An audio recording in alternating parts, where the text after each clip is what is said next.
आज के current affairs 30 जून 2021 के पहला करंट अफेयर बहुत बारी आई हुई स्कीम के बारे है, one nation one ration card. तो सुप्रीम कोर्ट ने डेडलाइन सेट कर दी है स्टेट्स के लिए 31 जुलाई कि उससे पहले पहले सारी स्टेट्स इसे इंप्लीमेंट करें। ऑलमोस्ट सारी स्टेट्स और यूनियन टेरिटरीज इसे इंप्लीमेंट कर चुकी है, सिर्फ 4 को छोड़ के। ठीक है,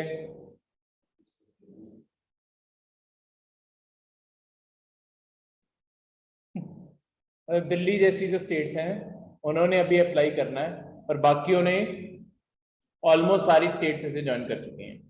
अब one nation one ration card scheme में क्या है कि जितनी भी आपके माइग्रेंट वर्कर्स हैं या उनके फैमिलीज हैं, उन्हें सब्सिडाइज्ड रेट्स पे, जो फेयर प्राइस शॉप होती है जिन्हें राशन की दुकान या डिपो कहते हैं, वहां से सामान मिल सके। ठीक है, चाहे वो उस एरिया को ना भी बिलोंग करते हो जहां पे उनका राशन कार्ड बना। पहले क्या होता था कि जहां का राशन कार्ड है तुम वहीं के पास के राशन शॉप पे जाके ही राशन ले सकते।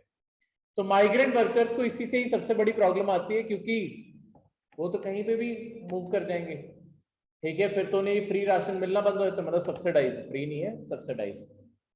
ठीक है, तो इसके कारण आपकी ये शॉप्स बनाई जा रही हैं। ठीक है, तो इसमें एक सबसे ज्यादा जो जरूरी चीज है, इसमें बेनिफिशियरी का राशन कार्ड, उसका आधार नंबर, और शॉप के अंदर एक इलेक्ट्रॉनिक पॉइंट ऑफ सेल जो मशीन है, ये तीनों चीजें मिलके आपकी ये पूरी स्कीम को इंप्लीमेंट करने में वो करती हैं। क्योंकि राशन कार्ड के साथ आधार जोड़ दिया गया। ठीक है, अब कोई भी पर्सन देखो, अब ऐसा नहीं है कि तुम्हें राशन की दुकान पे, लेट्स सपोज एक माइग्रेंट वर्कर था, उसकी फैमिली वहीं पे यूपी में रहती है, कोई भी एक स्टेट इमेजिन करने को, और वो माइग्रेंट वर्कर महाराष्ट्र में जाकर काम कर रहा है, सिर्फ एक घर से पर्सन काम करने गया। अब ऐसा भी हो सकता है कि जितना राशन अलॉटेड है, कुछ उसका हिस्सा उसकी फैमिली ले रही है वहां पे यूपी में, उसे भी तो कुछ हिस्सा चाहिए, पर राशन कार्ड तो उनके पास होगा। तो ये महाराष्ट्र में, चलो इमेजिन कर लेते हैं कि वो पूना गया था, कि पूना में बैठा हुआ है, वो कैसे अपना राशन लेगा। तो उसके लिए ये सिस्टम बना दिया गया है कि राशन कार्ड को आधार से लिंक कर दिया गया। पर अब राशन लेने के लिए ये भी नहीं है कि तुम्हें आधार चाहिए, क्योंकि वो ऑलरेडी लिंक हो चुका है, नाम फीडेड है, आधार में फिंगरप्रिंट्स फीडेड है। तो कोई भी पर्सन जिसे भी राशन चाहिए, उसे बस राशन की दुकान पे जाना है, अपने फिंगरप्रिंट देने हैं, उसका राशन कार्ड अपने आप आइडेंटिफाई हो जाएगा। क्या मोबाइल नंबर? अरे मतलब कुछ तो दोगे ना, ऐसे थोड़ी डायरेक्टली फिंगरप्रिंट आ जाएगा। ठीक है, वो तो प्राइवेसी की इन्वेजन है ना, मतलब जैसे तुम फोन इशू कराते हो, मेरा मतलब वो है कि तुम सिर्फ अपना नंबर दो उन्हें। जैसे मोबाइल इशू करवाने जाते हो, कोई भी नया सिम इशू करवाने जाओगे, हमेशा वहां जाके अपना आधार जैसे कार्ड देते हो, तुम्हारा नंबर नोट करते हैं, उसका फिंगरप्रिंट ले लेते हैं, वो सारी डिटेल अपने आप वहां फिल होके आ जाती है। तो वहां पे ये डिटेल भी आ जाएगी कि आपकी फैमिली ने कितना इस महीने का राशन इशू करा लिया है, कितना आप और करा सकते हैं जी। तो ये जो मशीन जहां पे वो फिंगरप्रिंट लगेगा, उसे ही कहते हैं POS, electronic point of sale. ठीक है, तो ये वहां पे ये मशीन है। तो ये जो जितना भी खाना है, ये नेशनल फूड सिक्योरिटी एक्ट के अंडर ये सब कुछ मिल रहा है, जिसके ऑलमोस्ट बेनिफिशियरीज इंडिया में 81 करोड़ पीपल हैं। तो लास्ट हमारी जो सेंसस है 130 करोड़ की पॉपुलेशन है, अब लेटेस्ट 150 होगी। तो 150 करोड़ में से हमारी 81 करोड़ पॉपुलेशन सब्सिडाइज फूड पे डिपेंडेंट है। तो इंडिया की इकोनॉमिक कंडीशन इतनी रोजी नहीं है जितनी तुम जिस प्रिविलेज्ड फैमिलीज में रहते हो तुम्हें लगती है। हाँ, नजायज बने, पर बहुत सारे ऐसे भी हैं जिनके बने नहीं है पर उन्हें जरूरत है। इंडिया की एक्चुअली कंडीशन ऐसी है, इंडिया के अगर तुम सिर्फ रोज वो रेट पढ़ोगे कि कितने लोग भूखे मरते हैं, वो अपने आप में नंबर बहुत बड़ा है। खाना सब तक पहुंच नहीं रहा, ये बहुत बड़ी प्रॉब्लम है। ये तो अभी तक तो मतलब उन्हें तो जोड़े ही नहीं है जो जंगलों में रह रहे हैं। जो जंगलों में ट्राइब्स के तौर पे रह रहे हैं वो तो राशन की दुकानों पे जा ही नहीं रहे, वो तो अपने आप को उसी जंगल की चीजों पे फीड कर रहे हैं। तो अभी तो उनका नंबर तो जोड़ा ही नहीं है। ये तो वो हैं जो सिविलाइजेशन से जुड़े हुए हैं। ठीक है, तो अगर इसमें बहुत सारे नकली नाम जुड़े भी हैं, बहुत सारे ऐसे भी हैं। एक गवर्नमेंट स्कीम का कभी भी तुम्हें क्रिटिसिज्म लिखना है, ठीक है, या ड्रॉबैक्स लिखने हैं, उसमें हमेशा ये लिखना है problem of inclusion and exclusion. बहुत सारे लोग जिन्हें नहीं होना चाहिए लिस्ट में वो इंक्लूड हो जाते हैं, और बहुत सारे लोग जिन्हें होना चाहिए उस लिस्ट में वो एक्सक्लूड हो जाते हैं। तो ये प्रॉब्लम है ऑफ इंक्लूजन एंड एक्सक्लूजन। तो ये हर गवर्नमेंट स्कीम में प्रॉब्लम है, ठीक है, क्योंकि डेटा कभी भी 100% सही नहीं हो सकता, तो उससे प्रॉब्लम अपने आप होती है। क्लियर है? Next is national investigating agency, NIA. तो आपके, अगर आपने करंट अफेयर अभी रिसेंटली सुना हो, आपके जम्मू में जो एयरफोर्स स्टेशन है उसके ऊपर ड्रोन अटैक हुआ। ड्रोन के ऊपर बॉम्ब के थ्रू बॉम्ब फेंकने की कोशिश की गई है, और हैंगर के बहुत पास बॉम्ब गिरे। तो वो भी इसलिए माना जा रहा है कि क्योंकि जो जीपीएस कोऑर्डिनेट्स डाले गए वो आपकी पब्लिक सैटेलाइट से डाले गए होंगे, आर्मी सैटेलाइट से नहीं डाले गए होंगे, तो वो एरर जो है उसके कारण वो अपने हैंगर को, टारगेट को मिस कर गए। ठीक है, पर ये एक बहुत बड़ा रिस्क है जो इमर्ज हो रहा है कि ड्रोन्स तो कहीं पे भी उड़ सकते हैं और इन्हें डिटेक्ट करना भी मुश्किल है। तो क्रॉस बॉर्डर भी उड़े तब भी डिटेक्ट करने मुश्किल है। और दूसरी प्रॉब्लम क्या है कि ड्रोन जरूरी नहीं है कि पाकिस्तान से आए, तो पाकिस्तान को पिन पॉइंट करना बहुत मुश्किल हो जाएगा, क्योंकि ऐसा भी हो सकता है कि थोड़े थोड़े कंपोनेंट्स करके वो इंडिया में लेके आए, इंडिया में सारा ड्रोन असेंबल करे और इंडिया से ही लॉन्च करे। तो ऑब्वियसली जब तुम उसका पूरा पाथ रिकॉर्ड भी अंदर से निकालोगे, वो तो इंडिया से शुरू होगा। तो इसके कारण ये बहुत बड़ी प्रॉब्लम है। तो अब इसके ऊपर सडनली एक थॉट प्रोसेस जनरेट हुआ है कि किस तरीके से ये ड्रोन अटैक से बचाया जा सकता। तो अब देखो आने वाले टाइम में क्या होता है। पर आपके होम मिनिस्ट्री ने एनआईए को इन्वेस्टिगेट करने की रिस्पॉन्सिबिलिटी दे दी है। एनआईए तुम्हारी स्पेशल इंडिया की काउंटर टेररिस्ट टास्क फोर्स है। आपने वो देखा ही होगा, एक बहुत पॉपुलर वेब सीरीज आई है फैमिली मैन, देखी है ना सबने? Yes sir. ठीक है, चलो कोई बात नहीं, जिन्होंने नहीं भी देखी, उसमें जो पूरा रोल दिखाया है बेसिकली, जो उन्होंने अपनी वो उसमें दिखाते हैं वो डायरेक्टली बिना पिन पॉइंट किए, उन्होंने जो टास्क बनाई है, टास्क एक तरह से उन्होंने दिखाया होता है कि एनआईए के अंडर काम कर रही है, क्योंकि एनआईए रिस्पॉन्सिबल है इंडिया में सारे काउंटर टेररिस्ट इंटेलिजेंस गैदर करने के लिए, और किस तरीके से अटैक्स को आने वाले टाइम में रोका जा सके, प्रिवेंट करने के लिए। तो कहीं पे भी इंडिया में कोई भी टेररिस्ट अटैक होता है या अटैक का अटेम्प्ट होता है, उसकी इन्वेस्टिगेशन की जिम्मेदारी हमेशा एनआईए को मिलती है, ताकि ये इन्वेस्टिगेट करके एक तो सबूत इकट्ठा कर सकें ताकि पिन पॉइंट किया जा सके, दूसरा उससे जितनी भी लर्निंग है वो जनरेट की जा सके जो आगे आने वाले अटैक्स को प्रिडिक्ट कर सके। तो इसके चलते हुए आपका ये एनआईए, ये बेसिकली एनआईए बनाई गई थी आपकी 26/11 के बाद। तो 26/11 हो गया था। देखो 26/11 में एक बहुत बड़ा फेलियर था हमारा। 26/11 में क्या फेलियर था कि हमें पता था अटैक होने वाला, मतलब पता कैसे था कि हमारी कुछ एजेंसीज के पास कुछ इंफॉर्मेशन थी, कुछ एजेंसीज के पास कुछ इंफॉर्मेशन थी, बहुत ही स्कैटर्ड इंफॉर्मेशन थी, पर अगर उन सबको एक साथ पजल को जोड़ा जाता तो बहुत ही क्लियर एविडेंस था कि इंडिया के ऊपर एक बहुत ही मेजर अटैक होने वाला। ठीक है, आपके बहुत सारे एविडेंसेस अलग अलग जगह घूम रहे थे, तो उन सबको एक जगह पाइल अप करने के लिए, एक जगह इंटेलिजेंस सेंट्रलाइज करने के लिए एजेंसी बनाई। और इसके साथ साथ एक और चीज 2008 के अटैक में बनाई गई जिसे कहते हैं नैट ग्रिड। ये इंडिया के लिए बहुत इंपॉर्टेंट है, इसका क्रिटिसिज्म भी उतना ही है। नैट ग्रिड क्या है? अब यही जो ड्रॉबैक था कि आपके एजेंसीज के पास इंफॉर्मेशन थी, बस वो पाइल अप नहीं हो पाई। नैट ग्रिड क्या है? आपकी 21 इंडिया की ऑर्गेनाइजेशन से डेटा उठाता है और सारे के सारा कंप्यूटराइज प्लेटफॉर्म में एक साथ इकट्ठा करता है। तो यहाँ पे अपने आप कोई भी डेटा एक से दूसरी जगह लिंक होता है तो वो अपने आप रेड फ्लैग शो करता है। तो तुम्हें अपने आप डेटा फिल्टर आउट होके आ रहा है। तो ये पूरा एक स्मार्ट सिस्टम है इंडिया का नैट ग्रिड, जहां पे सारा डेटा एक साथ जोड़ा जाता है और उसके थ्रू इंटेलिजेंस प्रोडक्ट की जाती है। तो ये जो नैट ग्रिड है, इसके क्रिटिसिज्म यही है कि सरकार तुम्हारे बारे में लिटरली हर चीज जानती है।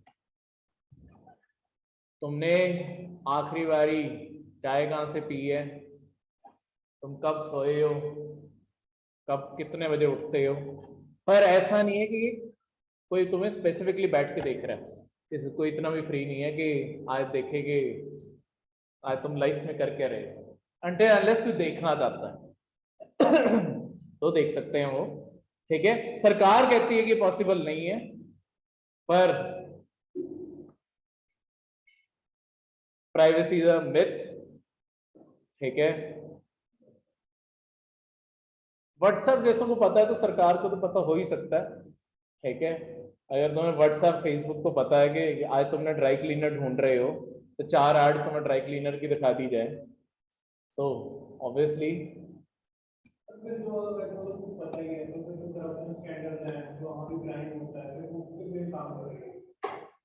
करप्शन कर कौन रहा है हाँ, तो फिर तुम्हें पावर दी जाए, ये नहीं कर रहे। चलो गवर्नमेंट में ही है तो गवर्नमेंट के अंदर प्रेशर तो देखो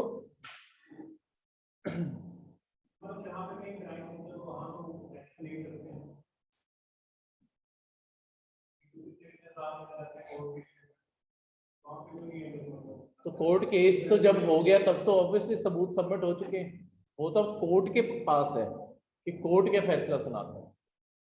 ये एग्जीक्यूटिव बॉडीज है, जैसे कल तुम भी एग्जीक्यूटिव बनोगे, तुम्हारा काम है बस फाइल बना के,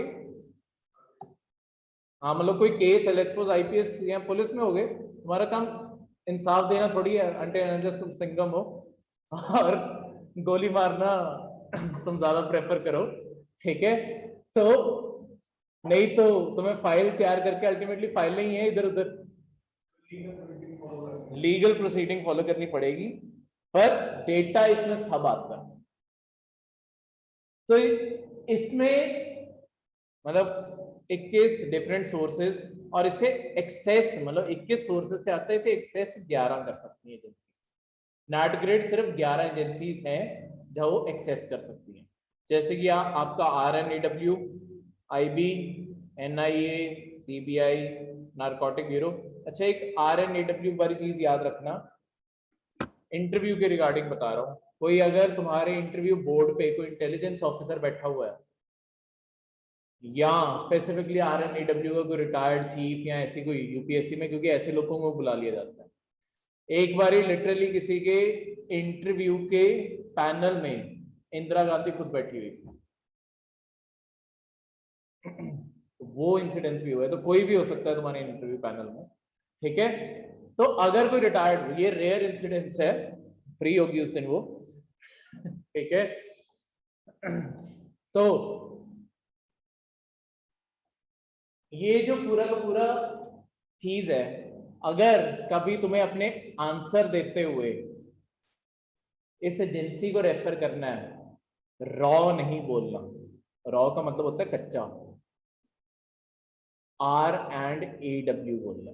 अगर कोई इंटेलिजेंस वाला वहां पे बैठा होगा तो तुम्हारी इस बात से भी बहुत इंप्रेस होगा तो तुम्हें ढंग से बोलना तो आता है, तो मैक्सिमम कैंडिडेट्स को ये ठीक से बोलना भी नहीं आता।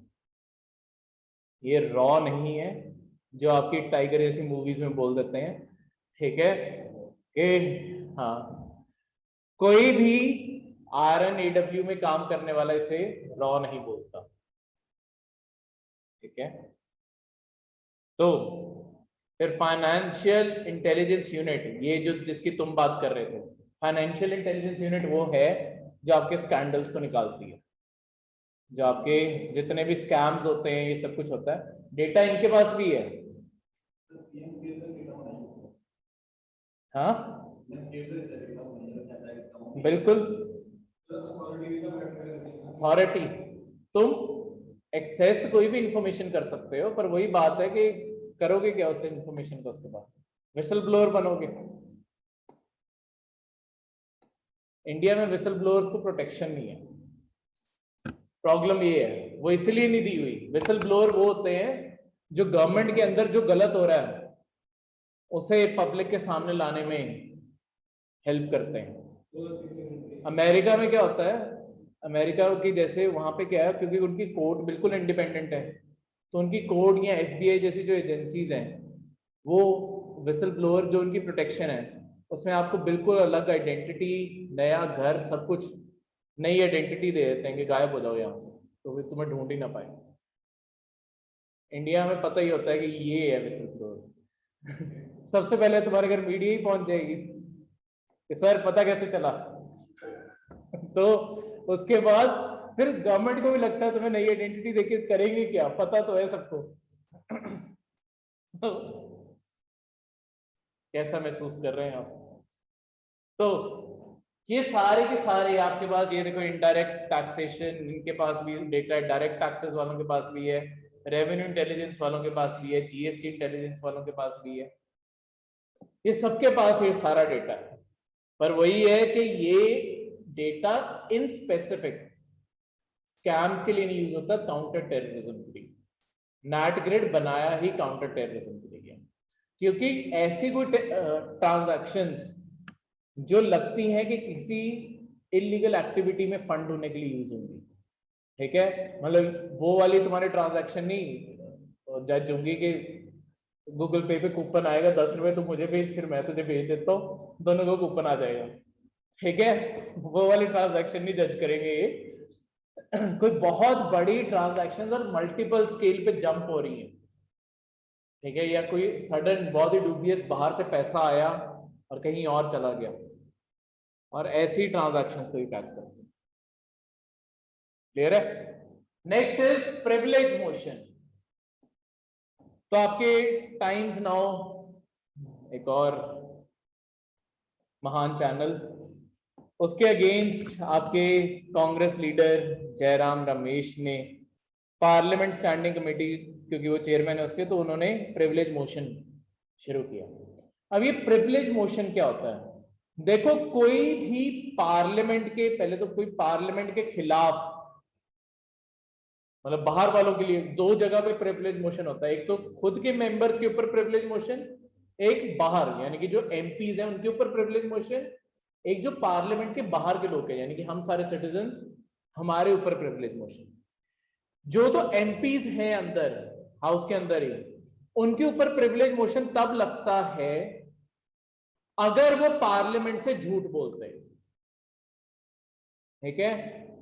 अगर मैं मिनिस्टर हूं और लेट्स सपोज मैंने बोल दिया कि इंडिया में भूखमरी खत्म हो गई है, ठीक है, मेरे डेटा शो करते हैं कोई भूखा नहीं सोया कल रात, ठीक है, सब तक खाना पहुंचाया मैंने, तो कल कोई उठ के बोलेगा कि ये डेटा है, कहां से तुमने भूखमरी खत्म कर दी, और वो मेरे खिलाफ प्रिविलेज मोशन पेश कर देगा कि ये ग्राफ बना के कहां से लाए हो, क्या सोर्स था ये तुम्हारे ग्राफ्स का, इतना खाना कहां गया, और पहली बात तो आया कहां से, ठीक है। तो ये प्रिविलेज, क्योंकि पार्लियामेंट के अंदर झूठ बोल रहा है। बाहर वाले सिटीजन्स, बाहर अपने सिटीजन्स, पार्लियामेंट के बाहर के लोगों के लिए जो एमपीज नहीं है, उनके ऊपर प्रिविलेज मोशन लगता है कि अगर तुम पार्लियामेंट के खिलाफ या पार्लियामेंट के मेंबर्स के खिलाफ कोई चीज पब्लिश करते हो जो अपने आप में फैक्चुअली सब्सटैंशियल नहीं है, यानी कि जिसके लिए तुम फैक्ट पेश नहीं कर सकते,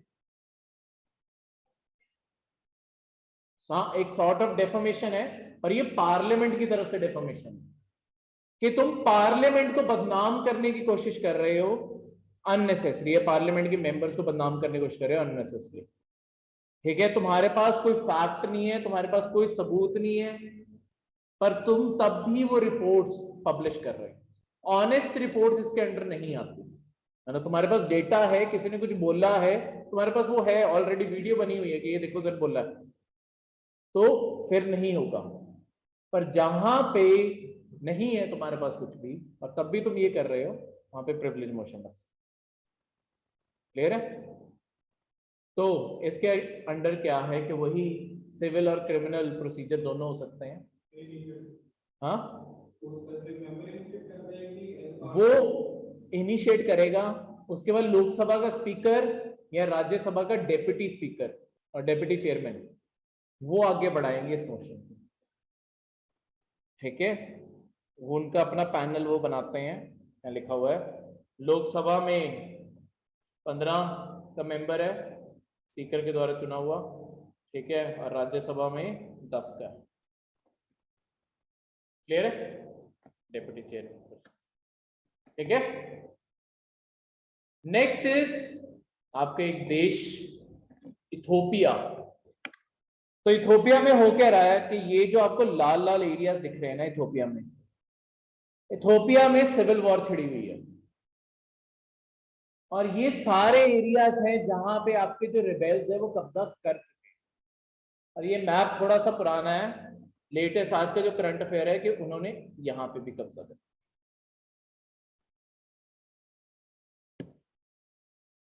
अफार भी उनके मतलब कंट्रोल से गया।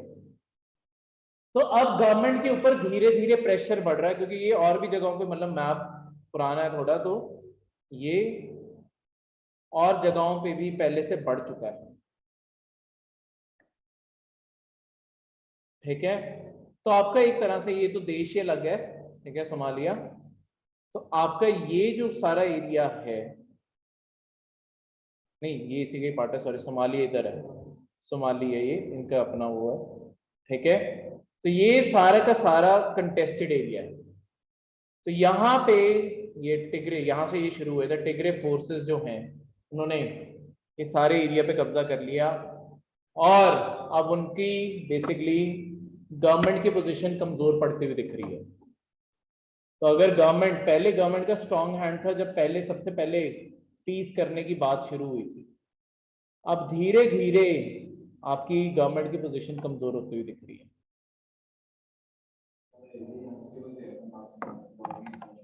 हाँ जी,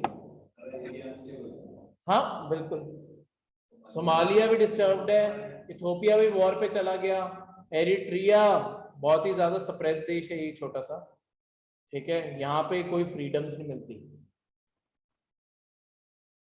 नहीं, एरिट्रिया ये ऊपर वाला है, ये जिबाउटी है, ठीक है, तो उसी से ये मैप आता है, तो ये चीज बने। अगला है कि इजराइल ने अपनी सबसे पहली एजेंसी मिडल ईस्ट में ओपन कर ली है, उसी कंट्री में जिसने सबसे पहले उन्हें रिकॉग्नाइज भी किया था as a nation Middle East में। ठीक है, देखो बहुत सालों तक तो आपके मिडल ईस्ट के देश इजराइल को रिकॉग्नाइज ही नहीं करते हैं, पिछले साल ही रिकॉग्निशन देनी शुरू की। ठीक है, उससे पहले तो रिकॉग्नाइज ही नहीं करते थे कि इजराइल का कोई देश है, जैसे पाकिस्तान नहीं करता, ये सारे देश ही नहीं करते इजराइल को रिकॉग्नाइज। हाँ,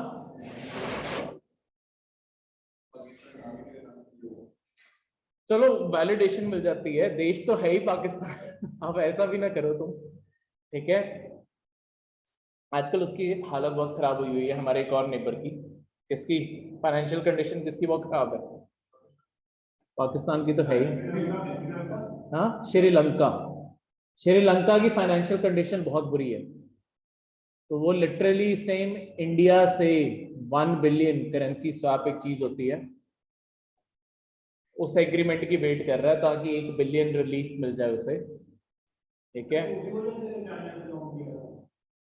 हाँ, उससे ही, पर इतने साल क्योंकि वो वॉर में रहा है ना, वॉर का खर्चा भी तो होता है, वॉर से तो तुम निकल गए, पर अब जहां जहां से वॉर के टाइम तुमने पैसा उठाया चुकाना भी तो है।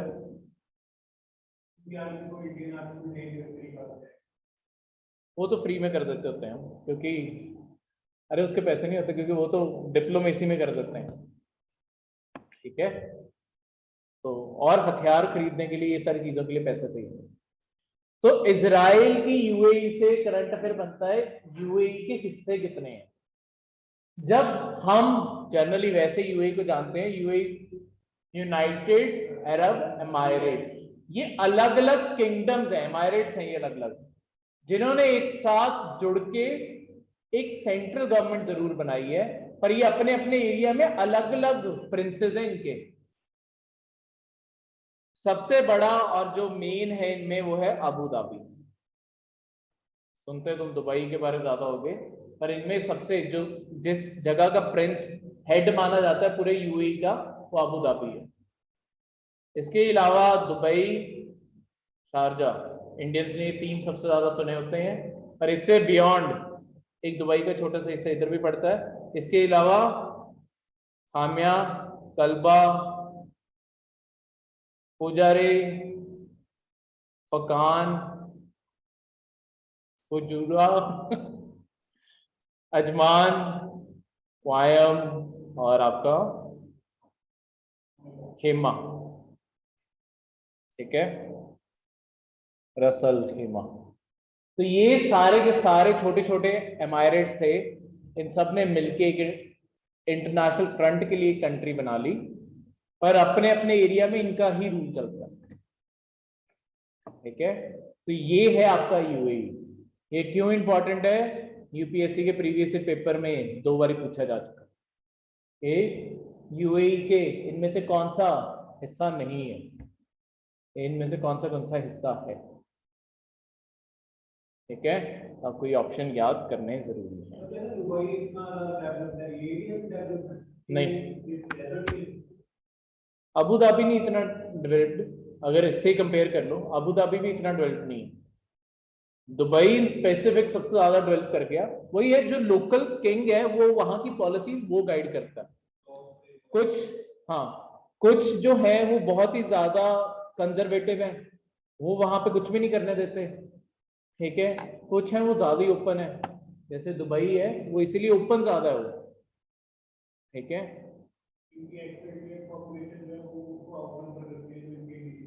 बिल्कुल, अरे वो सिटीजनशिप नहीं देते ना किसी को भी, अगर तुम वहां पे बॉर्न भी हो तब भी तुम्हें सिटीजनशिप नहीं देंगे। एज अ इंडियन अगर तुम वहां पे बॉर्न भी होगे, बर्थ भी हो गया, तब भी वहां की सिटीजनशिप नहीं तो हर कंट्री बाय बर्थ तो दे ही देती है। कुछ नहीं, सिटीजनशिप मिलती ही नहीं है। हाँ, जैसे बिजनेस स्टार्ट करने में मिलती है, यहाँ पे उससे भी नहीं मिलती। एक तरह से बस जो बाकी कंट्रीज में पीआर है, लाइफ टाइम के लिए बस पीआर हो जाते हैं और कुछ नहीं मिलता।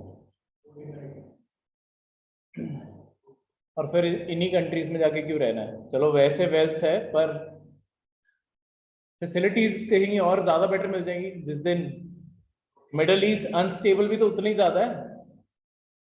कब सऊदी अरेबिया और ईरान की कोई लड़ाई में ये भी बीच में रगड़े जाएंगे जिस दिन वो दोनों लड़ पड़े। इन्हें भी कहीं ना कहीं अपनी साइड लेनी पड़ेगी, हमले इनके ऊपर भी होने। Next is India strategic oil reserves. तो इंडिया ने वर्स्ट केस सिनेरियोस के लिए, जब आपकी कभी ऑयल की बहुत ज्यादा शॉर्टेज पड़ जाए, लेट्स सपोज कभी वॉर छिड़की, वॉर में सबसे पहले क्या टारगेट की जाती है? जो आपकी सप्लाई लाइंस होती है, जहां से तेल आ रहा है, सब कुछ आ रहा है, ये सबसे पहले टारगेट की जाती है। तो हर देश क्या करता है कि अपने लिए सप्लाई के रिजर्व बना के रखता है, जिसमें वेपन्स भी रिजर्व में होते हैं, मतलब जो एम्यूनिशन है वो भी रिजर्व में होती है। वैसे ही एक बहुत ज्यादा जरूरी मॉडर्न वॉरफेयर के लिए चीज है ऑयल, क्योंकि ऑयल नहीं होगा सारी मशीनरी नहीं चलेगी, ठीक है। फिर तो पैदल ही हो, ठीक है, यहाँ ज्यादा से साइकिल कर लो। तो जापानीज ने साइकिल पे भी वर्ल्ड वॉर 2 जीत ली थी, वो साइकिल पे ही चढ़ के जाते होते थे। उनके टैंक्स तो बहुत बाद में आते थे, उनके सोल्जर साइकिल में ही जंगलों के अंदर अंदर से घूम घूम के, हाँ वो बाइक पे थे, पर जापानीज ने साइकिल पे ही बथेरी जगहों पे कॉन्कर कर लिया, क्योंकि लोगों को लगता था कि इस साइड तो जंगल है, यहाँ से कोई फौज नहीं आने वाली, इस साइड पे ध्यान देते हैं, तो अपनी सारी आर्टिलरी सब कुछ उधर को फोकस करके रखते, जापानीज इधर साइकिल पे आते, और पीछे से हमला करके सब कुछ खत्म करके चले जाते हैं। सरप्राइज फैक्टर, क्योंकि एक्सपेक्टेड ही नहीं है कि जंगल से कैसे आ जाएंगे, क्योंकि मशीनरी तो आनी नहीं, तो कहते मशीनरी की जरूरत ही नहीं। साइकिल के पीछे जो सीट है वहां पे कोई हैवी सी जो भी तुम्हें एंटी टैंक या कुछ भी चाहिए वो पीछे रखो, साइकिल पेडल मारते हुए जाओ, वहां पे अपनी पोजीशन लो, उड़ाई जाओ। ये सरप्राइज फैक्टर उनका बहुत बड़ा था। ठीक है, तो वैसे ही हमने ऑयल रिजर्व्स बनाए रखने के लिए, चाइना भी बनाता है, यूएसए भी बनाता है, सारे बनाते हैं, हमने भी स्ट्रैटेजिक ऑयल रिजर्व्स क्रिएट करने शुरू किए। ठीक है, ये स्ट्रैटेजिक ऑयल रिजर्व्स क्रिएट करने की जिम्मेदारी है Indian strategic petroleum reserve limited. ये एक सरकार ने कंपनी बनाई और इसके अंडर ये रिजर्व्स रखेगा। ठीक है, ये मिनिस्ट्री ऑफ ऑयल इंडस्ट्री की ही है। ठीक है, ministry of petroleum and natural gas उसी के अंडर है और ये सारे रिजर्व्स के लिए रिस्पॉन्सिबल है। इंडिया में टोटल 4 जगह पे, यहाँ पे ये एक नीचे जगह लिखी हुई है, 4 जगह पे रिजर्व्स हैं। टोटल 5.33 मिलियन मीट्रिक टन की कैपेसिटी हमने रिजर्व में रखने का फैसला किया। ठीक है, 4 लोकेशन है, विशाखापट्टनम, मैंगलोर, पदूर और आपका चंदीकोल उड़ीसा में। ठीक है, ये पदूर और आपका चंदीकोल ये भी दोनों बन रहे हैं और ये दोनों विशाखापट्टनम और मैंगलोर बन चुके हैं। ठीक है, इन सबको मिला के 5.33 MMT की आपकी कैपेसिटी बन जाएगी, जिससे हमारी 74 डेज अगर हमारी सप्लाई लाइन कट भी जाती है हमारे पास तब भी ऑयल रहेगा। इसमें 74 डेज में सारा इनका योगदान नहीं है, ये रिजर्व से सिर्फ 9.5 डेज का ही रिजर्व है। बाकी इंडिया में जितनी ऑयल रिफाइनरीज हैं उनके भी तो रिजर्व्स हैं, तो वो ऑलरेडी 64.5 डेज के रिजर्व्स बना के रखते हैं। ठीक है, क्योंकि उन्हें तो अपना बिजनेस भी चलाना है ना। अब ऐसा तो है नहीं कि जितनी तेल का ऑर्डर आएगा उतना ही खरीदोगे उतने बेची जाओगे। मैं पहले ही वो इतने बहुत बड़े ऑपरेशन चलाती है ONGC, ये सारे इंडियन ऑयल ये सारे के सारे बहुत बड़े ऑपरेशन चलाते हैं पूरी दुनिया में, तो इसके कारण इन्होंने पहले भी इंडिया में बहुत रिजर्व रखा है। ये गवर्नमेंट अलग से अपने लिए रख रही है। पर अब गवर्नमेंट की प्रॉब्लम क्या हो रही है कि गवर्नमेंट अब जब आपकी लगातार प्राइस राइज हो रहा है ना, एक तो इसमें ये बात है कि गवर्नमेंट ने टैक्सेस बहुत ज्यादा लगाए हैं, पर दूसरी साइड पे अब गवर्नमेंट के जो टैक्सेस हैं उसके अलावा इंटरनेशनल क्रूड ऑयल के भी प्राइसेस लगातार बढ़ रहे हैं।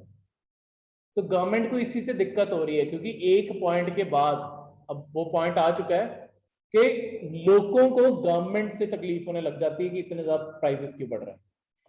सरकार ने अपना पूरा जोर लगा के रखा हुआ था कि प्राइसेस को जहां पे रोक के रखा जा सके रख ले, पर अब सरकार की भी थ्रेशोल्ड आई हुई है, क्योंकि ये जो 100-101 पे भी जा रहा था, इसके लिए अभी रिजर्व्स यूज किए जा रहे थे, इस कारण आपके प्राइस यहां तक था।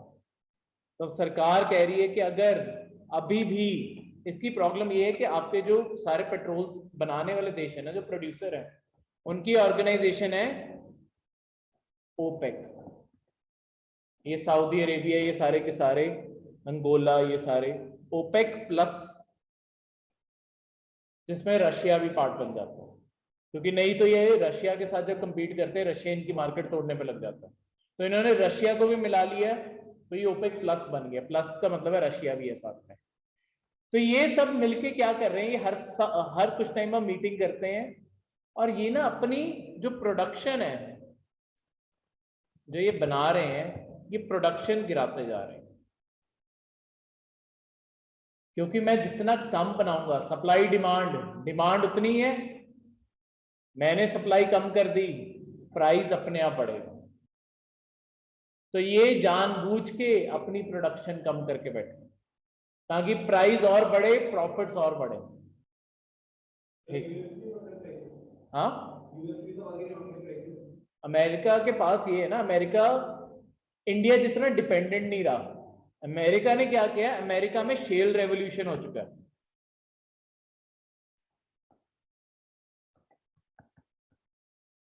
अमेरिका अपना 86% अपनी नीड का तेल खुद बना लेता है। हाँ। तभी तो एक तो इसका ये भी है, क्योंकि अगर तुम तंग होते हो बाकी देशों से तो तुम अमेरिका से खरीदोगे, और अमेरिका इसमें कैसे फायदा उठाता है? अगर सऊदी अरेबिया कह रहा है कि मैं लेट्स वो 60 रुपए बैरल दूंगा, तुम कह दो मैं 58 पर बैरल दूंगा, तुम उनकी प्राइस से बस थोड़ा सा नीचे रख लो, तुम्हारा तब भी सामान बिकेगा।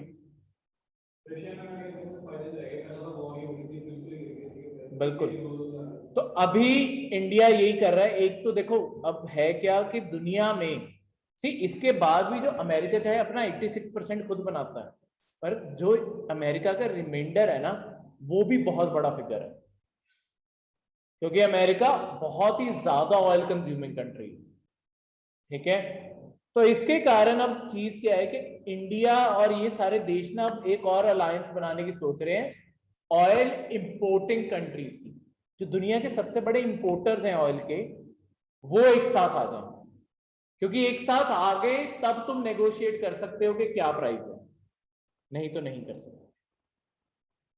नेगोशिएट करना जरूरी है।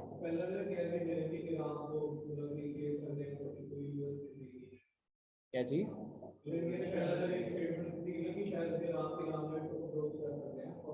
हाँ हाँ, वो अभी भी दी है कि अगर इंडिया ने यही चीज अभी बोली, एक तो ये हम अलायंस बनाने की कोशिश कर रहे हैं, दूसरा इंडिया ने कहा है कि अब हम ऑल्टरनेटिव ढूंढने शुरू करेंगे क्योंकि तुम तो प्राइस कम कर नहीं रहे।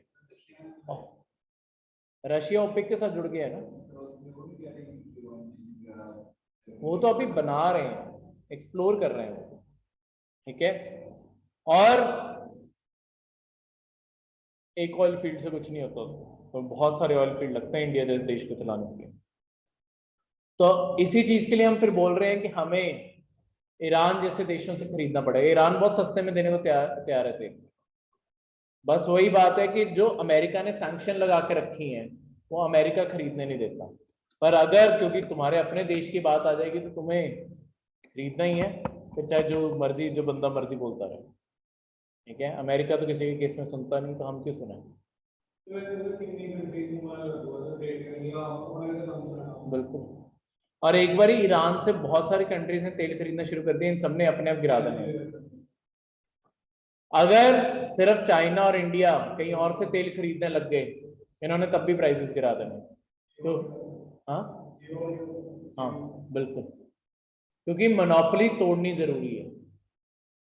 कहीं और अल्टरनेटिव कंपटीशन तैयार करोगे, ये अपने आप प्राइसेस गिरा दें, तो वो करना जरूरी है। तो ये थे आपके आज के